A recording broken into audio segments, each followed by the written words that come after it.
to Here for the Dads podcast. It's your boy Meyer. Today, I got my homie, Geoffrey Whiteside. What's going on, dog? Not much, man. How you doing? Not bad. I see you a busy man. I've been trying to be. I've been trying to get you on this thing for what? We've been scheduling maybe 3 or 4 weeks now. Yep. Busy is not bad, though. Today, I wanted to bring you on so we can have a conversation about how to financially prepare for your baby. This is, I guess, a subject that everybody has a different opinion on, but I know you know money. At least you've been getting to know money very well in the past, so I want to have this conversation with you. But first, before we get started, man, I want to give you a chance to kind of introduce yourself. Some people might know you as just being in the Navy, but other people know you from different other attributes in the business world, so talk to me. Yeah, for sure. So Geoffrey Whiteside, originally from Columbus, Ohio. Did the whole Navy thing with Crawl, Naval Academy. Eventually got out, own my own real estate company, own a Café, own a bunch of real estate just in general. So that's kind of me in a nutshell. And, married to Lexi and then the baby. So The baby. And you have a son. What's your son's name? Joffrey Jr. Hey, man. We got another junior on here. Sony, my boy, he's a junior, too. Ain't nothing wrong with having a little junior action. I'm going to get to the point, I think, where we can go from, so I'm the second. My son is the third. If we can get fourth and fifth, I'll be happy. Yeah, that's like royalty when you start. I feel like it's gonna sound third. like money. You know what I'm saying? If you keep that mug until the fifth, it's got to be a reason. I want him to be happy to have the name. Africans, though, whenever we name the second born child, you try to do. If you say junior, then your name will be Junior. You'll never learn Meyer or McGee, anything like that. So my dad specifically made sure they put on the birth certificate the second. Yeah. If anybody said, "Oh, you're a Junior," it's like, "Yeah, I'm the second." See, I wanted to put the second, but ultimately, it's not bad. My wife, had to. We kind of lose those battles. We tend to lose those battles sometimes. We did the whole, a baby name list, and we were trying to figure out what name. Honestly, the only hard part about a baby name list is if you know somebody with that same name, and if they don't add up, your baby will not be named that. I know a Zahari, and I don't like Zahari, so we're not naming our child. That always happens, dog. Yeah. So what got you into doing what you're doing now as far as real estate and everything? What got you there? So when I initially moved here, I essentially had a roommate. Mm-hmm. Well, somebody let me live with them. Okay. His name was Jabari. He went to the academy as well. So that just sparked my interest. I can, make money just by having roommates. So I initially, started off by buying my primary residence, had roommates. They were all academy grads. So I was about to go on deployment, and I decided not to allow them to stay because they were a little wild. Oh, okay. I'm about to say they're probably close friend, peers types of. Yeah. They were wild. Okay. And I didn't trust them. So, no offense. If you're watching this, sorry. They're like, I wouldn't trust me neither. Yeah. AK and John. Oh, that would be hard. That would be hard. Yeah, exactly. So I decided to do short-term rentals, and that kind of, sped the process up. Came back from deployment with $60K in my bank account, and then from there bought more short-term rentals. Eventually got into multifamily space, and then that kind of started it. So hey man, so I would imagine that it takes some type of risk. You got to feel confident enough to kind of get into that space. I know we've had a conversation before about making sure our kids are financially literate, and I think a part of that is also going to be making sure they're confident enough to take those risks. How do you think, or what tools could you possibly use to help your kids understand that they're okay and that they can make those risks?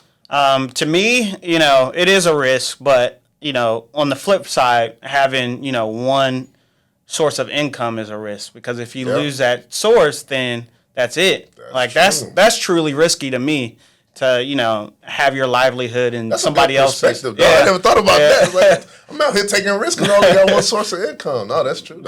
Yeah. And that just kind of helped propel you more. Yeah, absolutely. So it's better to take risks in your early years because you're still actively working, so you can more so actively invest and stuff like that. You can take more risk when you're younger because you can make it up on the back end. Yeah. But, that's not to say you still want to take calculated risks. Yes, that's the biggest part. And I think the Navy kind of taught us a little bit about that, too. When we're talking about operational risk management, you got to be able to calculate some of the risks, but the outcome is going to be good. Yep, now, absolutely. Baby G's not ready to talk about money yet, though, is he? No, he's not. Okay. He's not. So some of the things that I personally do is, I play, podcasts when we're in the car. I like listening to rap music. Yeah. I listen to rap music too. When you mix it together, it's going to earn your leisure. Yeah, exactly. Exactly. And we watch Earn Your Leisure in the morning. When you're eating breakfast, we'll turn on Earn Your Leisure. What other type of podcast do you listen to that you would? Real estate, like Bigger Pockets is a solid one. I love Bigger Pockets. Active Duty Passive Income is another good podcast. So. We listen to dabble in a little bit of everything. I'm gonna be honest. Before this, I didn't listen to podcasts as much. I will always listen to the highlights. Like I'll listen to a couple highlights and stuff. Then I said, if I'm gonna get into the podcast space, I need to be paying attention a little bit more. Yeah. And the ones that I actually started listening to first were Dadverb. So for the fathers out there who haven't joined another podcast or haven't listened to anything else other than this, there's a few of them out there that you can listen to. The ones that I find personally like entertaining to me is one, Dadverb, and the other is Dads Who Try. I really like those guys a lot. They keep it super simple. They're super honest about stuff because we have a conversation about fatherhood. It could be all, jokes and all this other stuff, but if you want to be real, you kind of got to dabble into that. Yeah. So as we talk about a little bit of financial preparation, what I did was I went onto the internet and I found a couple lists that I could try to, maybe set up some steps for the men who are about to have a kid and just don't know how to financially prepare. They think about, okay, this is going to be super expensive, or maybe I don't even need to think about that, or maybe my baby shower is going to take care of everything. Yeah. And that's not the case. How was your baby shower actually? What did y'all do? We actually threw like a kickback, I believe, and we had people, bring a lot of diapers and stuff like that. So it was kind of diapers are always good. Yeah, it was solid. Diapers are always good. Like if you ever don't know what to do or what to bring to a baby shower, diapers will always win. Yeah, you can just bring them by at any point in time too. Like it doesn't matter. Yeah. But you will not get your entire household full of baby stuff because things can get expensive. Strollers, cribs, and all that other stuff. But what I essentially did, I found an article that I really liked, and I want us to use it and kind of facilitate this conversation about financially preparing. And it's from Northwestern Mutual. They wrote an article, and it's called, I'll probably put it on my page as well, How to Financially Prepare for a Baby in 9 Months. Now, I don't always agree with doing things in steps based on time, at least not for this. I think this is something that you can kind of do all together. But let's go to number one. So have a money talk with your partner. Amen. Yeah, that's something that you can probably do as soon as you get married. You can probably have a money talk before you get married. Get married. Oh, that's true. Absolutely, you don't want to wait because you marry a lot of things. Talking to the fathers. What does the conversation look like when you're speaking to your spouse or whoever you're having your child with? I would say you have to start off by really laying out your goals. Financially, just in general, and I personally think the first step is, having an emergency fund. Yes. Because it's something like 60 or 70% of, Americans live paycheck to paycheck. So let's get step one down. What can that emergency fund take care of? How big? Anything. How big of an emergency fund are we talking? It's typically 3 to 6 months worth of expenses. Okay. That's including mortgage, food, anything like that. So that's good. I think I don't think we started really getting out of debt until after having Azad. I think we started getting our finances in order, and we listened to Dave Ramsey, and that was one of the things that he talked about. I think in the beginning he was saying just put $1,000 away, let that be your emergency fund, and then once you kind of eradicate some of that debt, then you can bring on 3 to 6 months in case you lose a job. Yep. Now you're talking about having passive income or income in different areas, so even if you lose that one job, you're still gonna have money coming in. Yep, that's a good part about it, but it could be. What about, let's say, a father who is going to be a single dad? Yeah. What does that conversation look like? What type of goals should they have for themselves? Because essentially they won't be having a conversation with somebody else. Yeah. What do you think? Like you said, I think having some type of savings, even if it's $1,000, right? that's the most important thing, because that allows you to, essentially build on to other stuff, like, saving for a baby. So you don't have to worry about, your car breaking down and not having money. So I think that foundation is really the key to freedom, because it allows you to, build in other areas. It allows you to invest, knowing, if I mess something up, I have 3 to 6 months to figure it out. That's what it's for, man, to be honest with you. Yeah. And then you just got to put some money away from the baby too, because sometimes you just don't know exactly what's going to happen or how things are going to happen once they get there. So let's go on to number 2, create a new budget. So some people don't have a budget at all. Yeah. So, and the way I think I would probably base my budget is, of course, so you got your bills, you got things that you're going to save, but the baby budget will be, what are the things that we know that we need versus the things that we know that we want. And then you're going to put some of those needs on the baby shower, right? And now if they're extremely expensive and they're just wants, what I don't want to do is make a list or make this registry with all these flowery things that we just want but don't need. And then next thing you know, all of my friends buy those things because it looks cool, it looks cute. And then now we got a bunch of wants and we ain't got no needs. So, such as diapers. You need diapers. You can't not have diapers. Get the diapers. You can't. And the good thing, too, is like, you don't always have to do just the newborn diapers either. My son, Azai, was born 10 pounds. So when everybody got kid. He couldn't even wear the newborn diapers. So I was like, I don't even know where to start. But the good thing is, you can take them bad boys back to Walmart. If you ain't know, you can take them back to Walmart. You can just get a new size. Like it don't really matter. Take the whole box as long as you don't open them. Actually, Walmart take back anything. I think I bought something from Target one time, and took it to Walmart, and they gave me my money for it. Walmart's kind of wild, bro. It's different. But what does the budget look like for you and Lexi? I would say, as far as baby G is concerned, a lot of it came from, initially from the gifts, and then all the gifts ran out, and then we were like, whoa. Yeah, when the gifts ran out. No, I would say we didn't, plan as well. Okay. But we did have like emergency funds. So did y'all have a conversation in preparation for baby G? When I say a conversation, I'm talking about like, did y'all have like a conversation about a budget before baby G got here?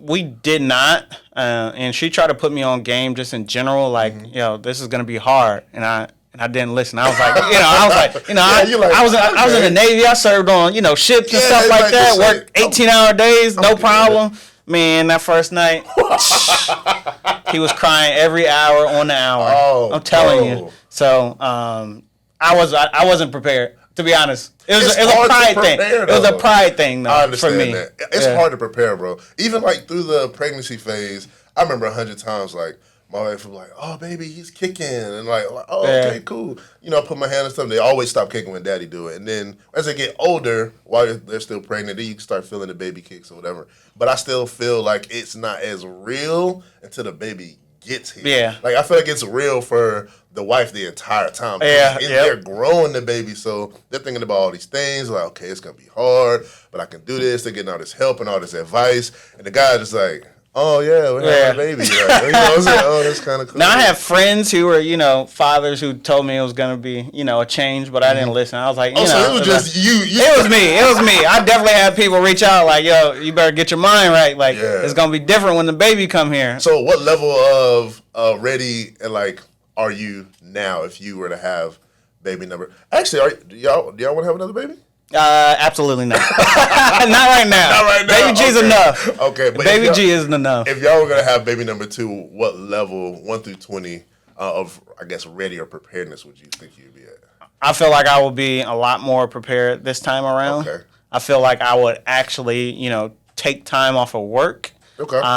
Because I didn't. That's the way I could have prepared a little bit better. Okay. Just being an entrepreneur. You don't think about like taking time off of work because that is your work. You are your business. Day. You're almost 24/7. I would, prepare more so like that. Okay. So. You're saying take time off of work once you have the baby or before? Once I have the baby, because man, when he got there. Yeah. Self-care is big.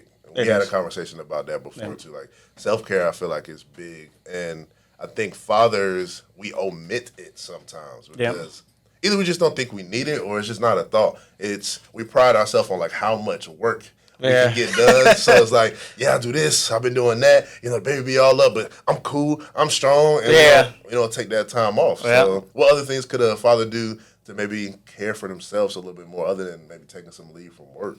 I would say just honestly ask for help at the end of the day. I feel like me personally, it was a pride thing again, right? Yeah. I felt like I could do it all. Felt like I can work while still getting up at 4 o'clock, working out. And you be getting up early. Yeah, getting up early. So I was doing that, and I was still working, and I was still taking care of the baby. And then I had essentially I got burnt out, like physically, mentally, and I had to essentially like my body made me take that break. Wow. You see what I'm saying? So and it wasn't like a proud moment for me because I had to not step back from being a father, but I kind of had to make sure everything was good with me before I can take care of my family, because I have to be in the right mindset. So it was kind of like one of those things where if I had to do it differently, I would definitely take time. Really make sure I'm getting my sleep and stuff like that. Yeah, sleep. Because after a while, it will catch up. You hear me? It will. It will catch up. That's the thing. It's inevitable. It will catch up. They say a few things are inevitable in life. Taxes is one of them, but sleep is another thing that will catch up for you. Facts. So let's roll on to number 3. Build your emergency fund. So we did talk about that. And that's going to be good for you. You got to have the emergency fund. So we can go ahead and skip on to that one. And make a plan for debt. Why do you think that would be important if you have debts to get rid of it, or try to make a plan to get rid of it? So I think there's such thing as good debt and bad debt. The debt that you kind of want, and obviously you're not supposed to over leverage anything, but the debt you kind of want is the one that's bringing in cash flow or income. So I think we're talking about two different things here. Okay. On the other side, the other debt is like using your credit card to go, buy Gucci and all that. So that's not producing, cash flow. Mm-hmm. So I think it's a tell of two stories when you talk about debt. Okay, yeah, because then that asset could basically go and pay that debt off by itself. Yeah, that's exactly. Essentially what you want. Yeah, absolutely. The good thing is, what some people don't know is, as you prepare for the baby, there are things that they need, but I think it'd be good to let go of some of the debt or eradicate it before the baby gets here, so that when they do start needing more things, you have the space to really pay for it. Yeah. When the baby first gets home, to be honest, the baby don't need much. You're not going to be taking them outside that much. Yeah, absolutely. You may not even need a stroller or a carrier. The things you need for real is the diapers and a car seat, because you got to take them around. All baby going to do is sleep, poop, eat. Yeah. And it's going to wake up, it's going to go back to sleep, wake up, go back to sleep. Honestly, baby, if it's the middle of summertime, baby don't even need no clothes like that. So you can even wait on your baby shower if you want to. Yeah. But that's going to give you more time to get that debt up off you if you're really trying to get it. And I understand people have student loans and credit card debts and cars, but you should stuff like that. That's the kind of debt you should try to pay off, because it's not bringing any income in necessarily. They are necessary. Cars are necessary. Mm-hmm. Stuff like that is necessary. But you should try to get rid of it as fast as you can. You mentioned cars. Sometimes I hear people automatically just think as soon as you have a baby, like, boom, I got to change so much stuff. I need to go get another house. I need to get a whole new car. I think if it's your first baby, you might not need to go get a new car. Unless, maybe you have some type of convertible, you can't fit a car seat in the back seat, you should be good. But if you're, baby number 2, number 3, number 4, then now you're going to be thinking about getting a new car. What would you recommend, at least maybe not the car type, but what would you recommend when looking for a new car, money-wise? Should somebody just be thinking they got to go get something with all the bells and whistles, or what do you think? Me personally, I think you should at least, sleep on it. Don't make any, emotional decisions while, because when you're pregnant and stuff and you got the baby on the way, you can make emotional financial decisions, which you don't want to do. You want to kind of take your time and assess what you actually need, and then make an informed decision from there. Hey, man, that's smooth. Let's keep going. So this is one I don't know if I agree with. It says, take a pulse on retirement and other financial goals. And I can say why I don't know if I agree with it. Now, on Dave Ramsey's plan, he talks about while you're, getting rid of debt to put a pause on your TSP or your Roth or retirement plan. I think it depends on what your plan should look like. Yeah. And if that's in your plan and that's something that you know that you need to do in order to, get to that goal, then, by all means, like, knock it out. But at the same time, I usually try to continue on because time will start to go away, or at least like start to make my. I don't even know how I'm trying to say this, but basically I don't want to stop it because if I stop it and then I don't knock the debt out, now it's all this time where I didn't have no retirement plan. Yeah. So how do you feel about this one? I think you should have a plan in place. As far as getting rid of all your debt, maybe that's not. I'm not going to say it's the wrong thing because, it depends on the person. It depends on the level of understanding of, like, investing and stuff like that. Mm-hmm. But I think, you should have a plan in place.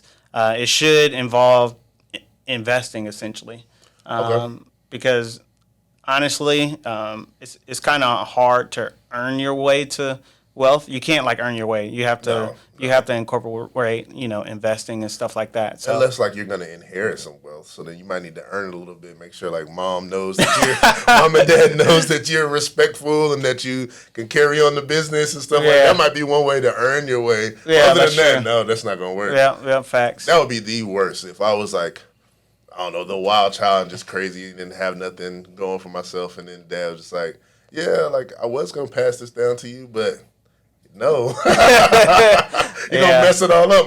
Fumble the bag. Yeah, you don't want to. You can't fumble the bag, man. You got to get your life right. I mean, I guess that's hard when you're raising your kids and you're wealthy. They can just pretty much get anything they want. Yeah. I go back and forth.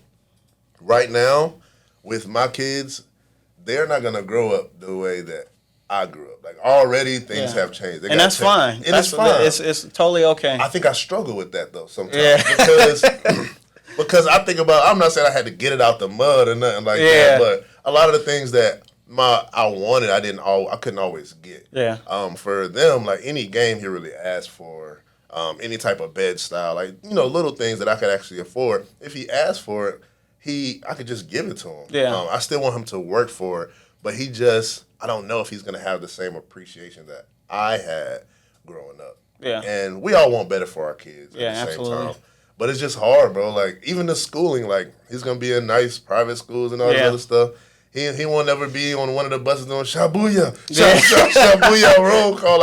He going to miss that. He might, I don't know. I feel like seeing fights in middle school and stuff was something that made me drinking from the water hose, being outside on the cul-de-sac. That's not going to be my son's lifestyle. But how do I deal with that? I'm pretty sure it's the same for you. You went to the academy. I don't know how you grew up, but yeah, definitely. I grew up the same way. Didn't have much, but had enough to be comfortable. So, but baby Jesus' life is going to be totally different. And that's something I wrestle with because, I always say, I'm going to drop him off, in the middle of the hood somewhere and wreck Lee on the basketball court and just giant llama. I want to see how they going to make it, man. I don't know. I don't know if that's, the right answer. I don't think it is because at the end of the day, you do want better for your kids. Yeah. And that's what, it's all about. That's what you work hard for. That's true. Is to provide a better life for your kids. And essentially they can take it a step further. So that's what your parents did, right? No, that's true. That's true. You had a better life than them, and then, they provided you that. So you got to move the ball forward, not backwards. Yeah. So that's what makes it hard, too, though, is because then you're at a challenge where you have to learn how to teach them things that you just learned because you were in that environment. I can't go back and probably ask my mom to give me that same advice because she didn't have to do that. She didn't deal with those same things. And now we're going to have to do that. Try to still instill them the same way, but not teach them the same way. Yeah. So, I don't know. I remember one time when I was younger, my mom didn't encourage fighting or anything like that. But she said, if I come to that school and find out you've been fighting and you lost, you're going to get two whoopings. So, you know what I'm saying? Yeah. But I got to remember before, when she was younger, it was that same thing, but then the neighbors will also go whip you. Yeah. So now when I'm talking to my son, and I don't want him to get in no fight or nothing, I can't tell him that. I'm doing gentle parenting with a mix of all this other stuff. Yeah. There's a bunch of stuff I can't say, so now I have to I guess, mold what parenting looks like in this different, I don't know, not only different age, but different environment that I didn't grow up in. So it's a lot of learning. It takes a lot of learning. But let's roll on to the next one. Start your estate plan. And what I assume this is talking about is, I guess, a will. So, like, if your you and your spouse passed away, maybe shortly after, while your child is a kid, where does the money go? Like, does the money go to them? Do they have to wait till they're 18? If you have any 529s or any retirement plans set up for them or college funds and stuff, what do you do? And that's something I don't think we did. Like, I think we automatically have some type of a will with life insurance at the academy, but is that something that y'all did, like set up an estate plan? So we definitely talked about it, and we have, like, LLCs, trust and stuff like that. I don't think I'm educated enough to actually, like, dive deep on that type of stuff, but I think it's important to have, a plan, especially if you have, like, assets and, something happens to you. It just makes it easier to, distribute your wealth like you wanted to. Yeah, you keep some control exactly like you want to. Otherwise, the court's going to do it. Yeah, exactly. And you don't want that. You don't want that. You're all out. And you don't know. Everybody's family set up different, too. Yeah. So you may have family members who could step in and help out. You can move in with that. But you don't want to not have any control, and then they end up with the family member that you didn't want them in the first place, or they end up in a foster home, or they never get the money the way that they're supposed to, and that's not something that you want. No, you want to set your kids up for success. Mm-hmm. And number 8, this is one I probably would have made, like, step number 1, relax. Yeah. That's the stuff. It just says relax. If you're having a kid and you think you're getting frustrated, you're starting to think too much, you got all these different plans, like you got to have this money put up this place, and just woosah. That's the very first step, is relax, because there's so many different people out here, so many articles, so many books, so many different resources that you could tap into that will help you. Yeah. We learn more and more about the different resources that we have just in our area, or things that we can just find on Facebook, like, every single day. One thing that we've fallen in love with lately is Facebook Marketplace, dog.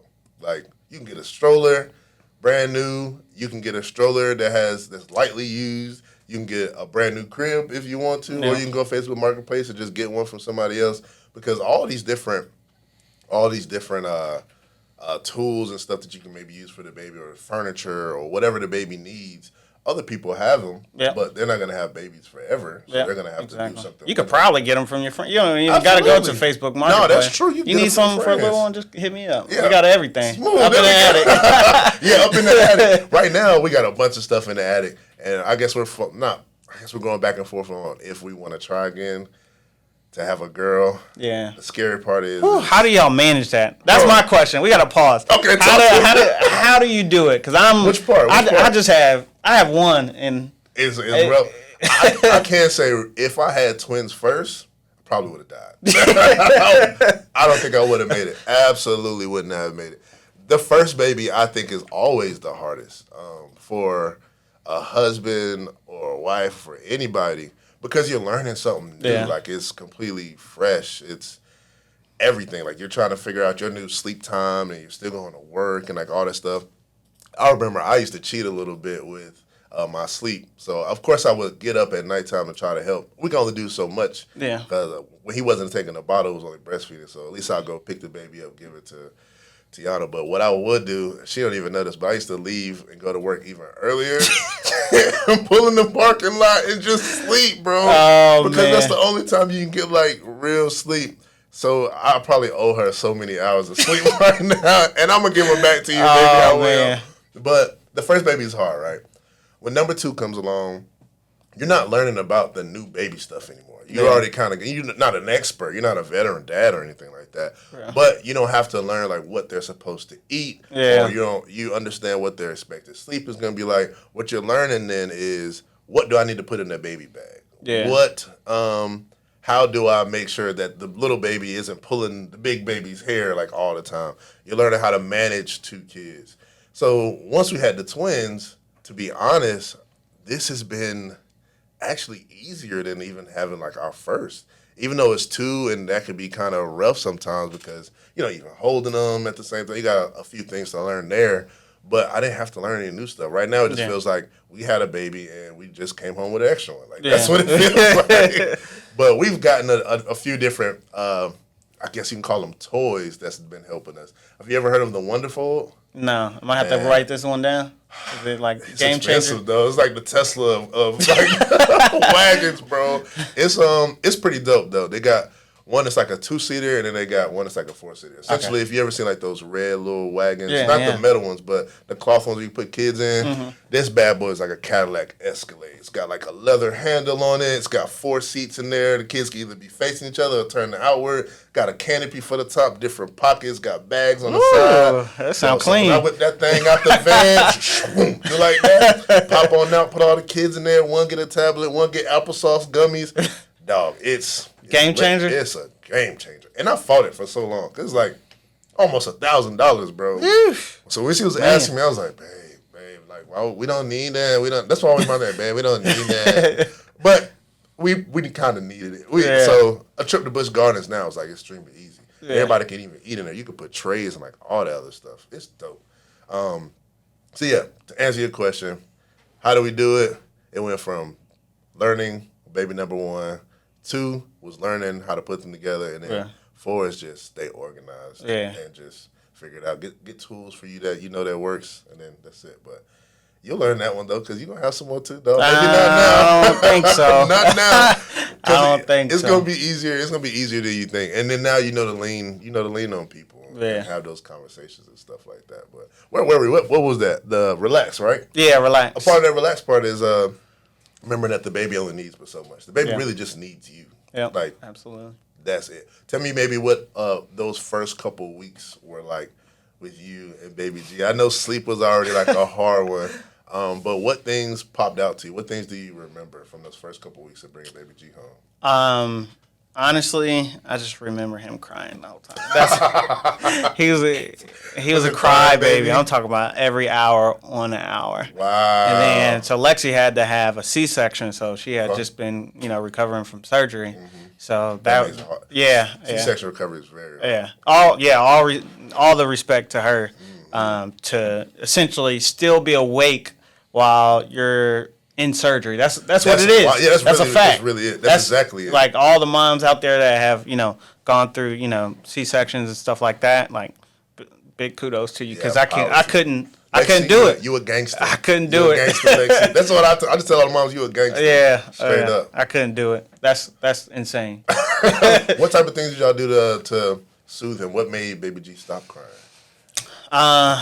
Just holding them, rocking them, the sound machine. Amen to the sound machine. That's really it. He just cried a lot. You know my favorite part when I guess everybody kind of has a favorite part with new babies. Moms, a lot of what I hear from them a lot of times, what they like is like the new baby smell. Yeah. My wife always does. She like smells the baby's breath and it's so sweet. Like it's not. I think it's weird. I'm not doing it. I'm not walking around smelling people's babies. Yeah. My thing though is what I love is like when they just sleep on my chest, bro. Yeah. Like, just to have them and hold them and just like kind of sleep on my chest. And I got a hairy chest too. The babies don't care. They just lay on there because as they get older, they don't even want you to touch them. I know. And I'm so sad. Like I used to hold baby G. Now he don't rock with me. He just up and going. That's it. And you want them to have the independence so much. Like you want them to say mommy, you want them to say daddy, and then once they start talking, you're like, please stop saying my name. Like stop saying mommy and daddy. And then you want them to crawl, you want them to walk. And then as soon as they start crawling, start walking, like sit down somewhere, like, please slow down. And it's so wild that things will change so fast. And you kind of feel older once you see them move out of that phase. You like miss the baby phase. Something I never thought I'd say. Yeah. Miss the baby phase, bro. And I got it right now. Yeah. So I'm not there yet. I'm still in there. I need you to move it up. I'm still in that phase, like I'm ready to throw some football and you know what I'm saying? That is a fun part though. Yeah. When they get to like 2, 3 and start moving up and start liking those type of things, that's when kids are the funnest. At least for dads, because we can wrestle with them and stuff. Like, go outside, kick them around, slap them upside the head if I want to. You can't do that with no baby, bro. Exactly. So I've only got a chance to meet baby G just a few times. Is his personality and stuff really coming out now? For sure. Tell me a little bit more like what baby G's like. He is He's aggressive. He's like Really? he'll snatch toys. He'll he's aggressive, That's which scary. is not a bad thing, That's right? scary, bro. I'm about to say, you're pretty calm. Like, Yeah. where is he getting it from? No comment. No comment.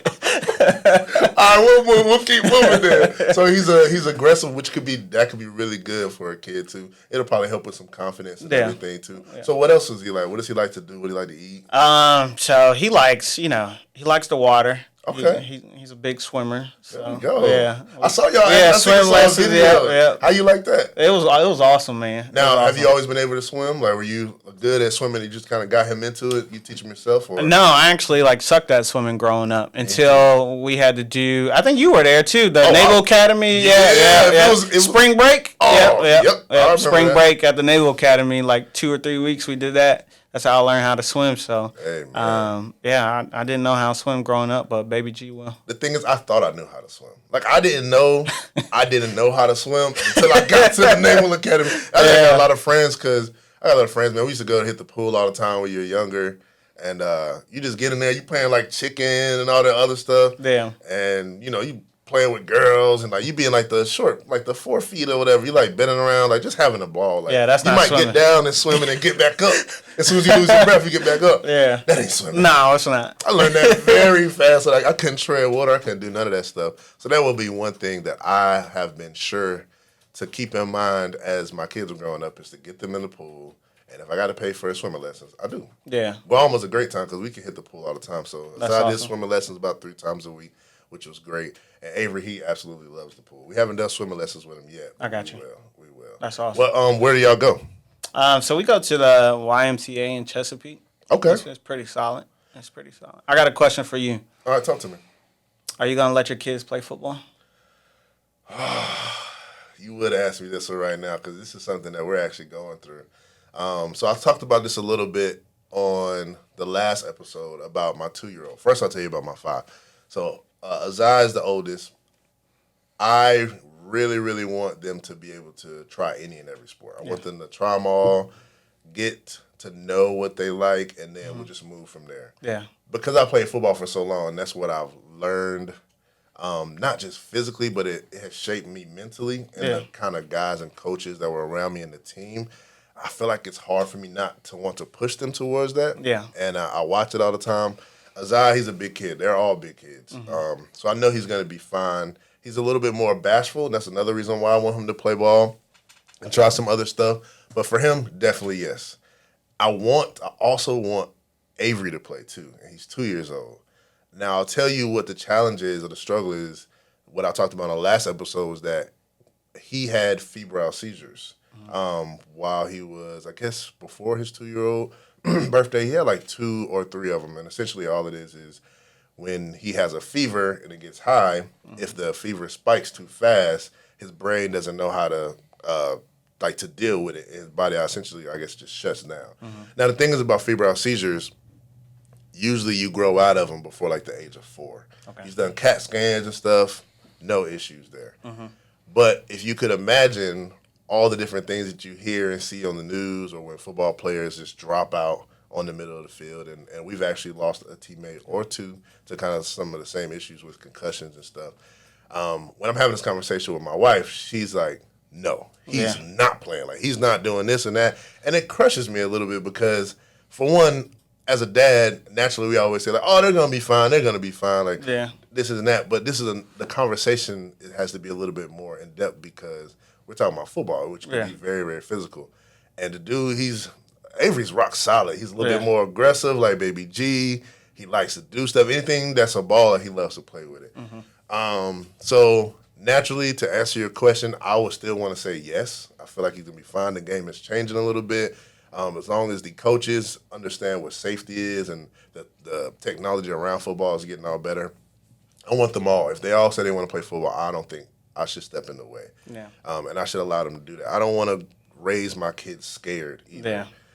So that's gonna still have to be a conversation between me and Mom, and it's gonna be a hard one probably. Yeah. I'm gonna have to give her some confidence. It's gonna be a risk probably that we're taking. But I do have friends who say although I play football, I'm not gonna. Yeah. I don't want my kids. So that's what That's what I'm thinking. What about you? You gonna let Baby G play? I would say yeah. Yeah. But Mom might say different. So we'll see. Okay. We'll cross that bridge. Why do you want him to play? I think I'm expose it to him. Watch it on TV and stuff like that, and he should have a choice to play whatever he wants to play. Yeah, that's true. At the end of the day, so if he wants to play, I think he should be able to play. Yeah. Now, have you and Lexi or anybody else in your family had that conversation about him playing ball before, where they kind of opposed the idea of him playing? Yeah, I think some grandparents oppose it. So you know how that is. Yeah, but at the end, yeah. But look at us, we're fine, right? Yeah, I think we're fine. Besides, hip surgery, like a shoulder surgery. Yeah, I had shoulder surgery and ankle. I mean, that's more like falling down, but it comes again. I mean, there's people who don't play ball who be hurt too, and they be needing surgery and stuff. That's facts. I just feel like you learn so much about yourself. About life. I still quote like some of my coaches. Yeah, me too. It's hard to win. I think some of the greatest men I've met have been like my football coaches. Yep. And some of the greatest people that I've met in life have been my teammates. And I'm sure that, other sports kind of make the same thing. So we'll see. Yeah. Football it's turned into a whole bunch of different foundations, and you got XFL, USFL, and they have different pro leagues and stuff. So we'll see. However he wants to play, we'll just start him off here soon. I want him to play flag first so he can get the idea of it. Yeah. And then we'll go to pads, and then we'll move on. I never got a chance to even play flag but football. I was just a wrestling kid who just ran in there and really just busting stuff up. I just had fun doing that. So let's move on to the last one. This is set up financial accounts for your child. I can personally say that that is something I want to do. It's not something I have done yet, but I kind of don't know where to go. What about you? In a way, we have done that. He definitely has his own account. He definitely has, real estate as well. Okay, that's what's up. We bought a house to kind of, pay for his college down the road.